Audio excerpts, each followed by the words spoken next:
আসসালামু আলাইকুম বন্ধুরা, যে যেখান থেকে আমার এই ভিডিওটা অন করেছেন সবাইকে অনেক অনেক ধন্যবাদ। দেখেন, মানুষ না মানতেই কিন্তু দুঃখ কষ্ট সুখ নিয়েই কিন্তু হাসি ঠাট্টা দুঃখ কষ্ট এসব নিয়েই কিন্তু মানুষের জীবন। প্রত্যেকটা মানুষের জীবনে কিন্তু কষ্টর পর হাসি, হাসির পর কষ্ট থাকবে, এটা স্বাভাবিক। কিন্তু কিছু মানুষের জীবনে এমন এমন কিছু ঘটনা ঘটে যায়, সেটা কিন্তু হাজারো চেষ্টা করলেও কিন্তু প্রকাশ করতে পারে না। কিছু কিছু মানুষের জীবনে এমন কিছু ঘটনা ঘটে যায়, দেখবেন যে ওই ঘটনাটা বা ওই সমস্যাটা নিয়ে তিলে তিলে কিন্তু ভিতরটা যারা যারা খাইয়ে নেবে তার, কিন্তু তারপরও প্রকাশ করতে পারে না। কিসের জন্য প্রকাশ করতে পারে না? মান সম্মান ইজ্জত,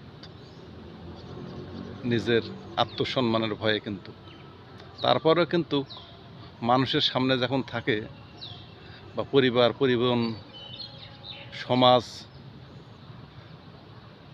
সঙ্গে যখন থাকে, সবার মাঝেই কিন্তু মিথ্যা হাসি ঠিকই মারে। কিন্তু সেই লোকটা কিন্তু একাকিত্ব যখন ভোগে, সেখানেই বোঝে যে কী কষ্ট সে বসবাস করে বা কী কষ্টে আছে।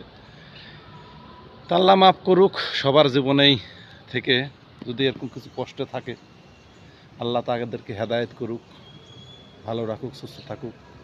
আল্লাহ হাফেজ।